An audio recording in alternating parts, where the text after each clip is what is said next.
Hey everybody, we're back again with some home exercise that you can do. We got a long one today, and it's another REMOM, which means rehab or exercise every minute on the minute. So when the minute starts, you hit a timer for 20 minutes. We're gonna do 2 rounds of all of these motions I'm gonna list out right now. We got Kathleen and we got our new special guest, Rachel, who's a student with us. She's gonna be, we're both gonna be modeling the exercises, so you guys get a visual of how we do them. And I'm going to be talking through, as they perform them, the points of performance. So the things that you might think about, hey, am I doing this right? I'm not sure. Well, these are the things that we commonly see go wrong and we commonly correct. So I'm going to try to hit as many of those as I can as we go through. So this is for if you have knee pain and you're still trying to work out, get a good workout, but work around that knee pain and also improve that knee pain, improve the strength around it. So we're going to start off first minute with single knee to chest. So you can do this from a seated position. You're just going to hug that knee to your chest for a few seconds, 5 to 10 seconds, and then switch legs.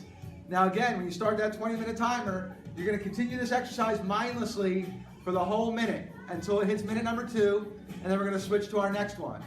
Points of performance here are just trying to get as much of your knee to bend as you possibly can. That's our focus, hip and knee bending. Okay, movement number 2 is quad sets.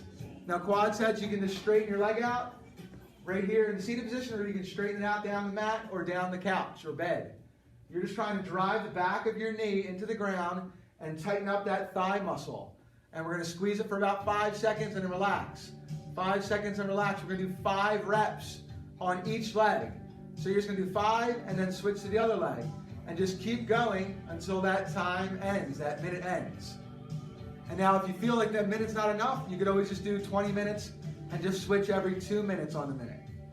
Next motion we have is going to be a piriformis stretch. So that's for minute number 3 and minute number 4.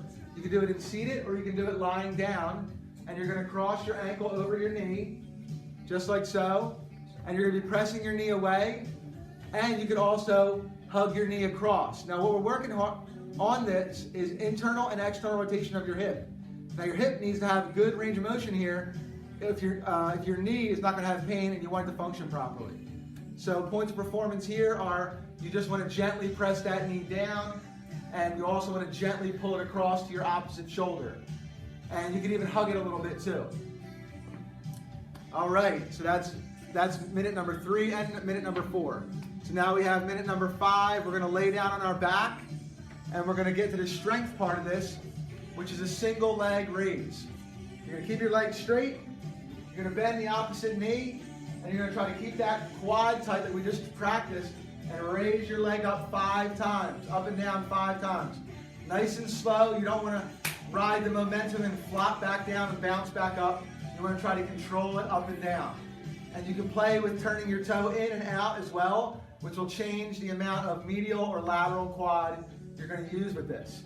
Points of performance here are keep your belly tight. Like I always say, you don't want your low back to arch off the mat.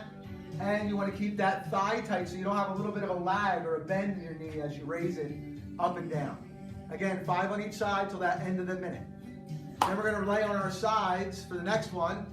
So the next minute turns over and we're going to do side lying hip abduction, which is just kicking your leg out to the side. Now what I like to tell people here is you want to try to get your body as straight as you possibly can, so your leg directly underneath your torso, and you want to almost turn your toe down towards the ground so you're feeling it in the side of your hip. You do not want to be feeling it in the front of your hip again like you just did the last exercise. So you want to keep that belly tight, and you might not get as high as you think. That's okay. As long as that toe doesn't start turning towards the ceiling, we're good. 5 on each side until the end of the minute. All right, now we're going to flip onto our stomach, and we're going to work on our glutes. So you're going to try to keep that knee straight, and then lift one leg off the ground, feeling that squeeze in the top of your butt. We're going to hold it for a pause and right back down slow. 5 on each side. Again, the points of performance here are keep your core tight. Don't let your back arch to try to get height from your leg. And only get as high as you can get and feel that squeeze. You might not get any lift off, but as long as you feel that single squeeze on one side of your butt, we're winning. All right, next we're going to bend that knee, and we're going to kick that leg up. It's going to change it. You're not going to have a lot of range of motion here because there's a lot of quad tightness that comes into play here. But again, you want to feel that in your high hamstring and your glutes again. We're going to do 5 on each side till the end of the minute, keeping your belly tight. Yeah, it's a tough one. It's kind of awkward too. All right, guys, can we sit up? We're going to demonstrate the box squats next. So the next minute's going to change over, and box squats are a modification of a squat. Everybody should be able to do this, and you're going to try to keep your knees a little wider and feel your hips doing the work. Again, if your knee is bothering you at this depth, because these guys have a pretty low mat, you can just get a higher chair or put a pillow on the chair you're already on, just to decrease the depth of that. And as you get better at this and stronger, your body can handle the depth of that squat. This one's great. You don't have to change sides. You're just going to keep going until the minute's over. And last but not least, it's a stretch and a strengthening move at the same time. It's going to be our lunge stretch. You can do this at the step to make it a little more gentle than a regular lunge, which would be out in space. And it's going to get a stretch of your hip on the opposite side. We're just going slow here so we get that stretch. And points of performance again are don't let that knee cave inward when you lunge. You want to keep that knee either in line with your hip or even a little bit tilted to the outside so you use your glutes. And we want to keep our core tight again. You don't want to be dumping into this broken, bad position every time you stretch and lunge. There you have it, guys. That's all 10 movements. You could do all of them 1 minute long for 10 minutes and then do another set to equal 20 minutes. Or you could do 2 minutes of each and then you'll get to that 20 minutes at the end. Take care, guys. Talk to you next time. Nice job.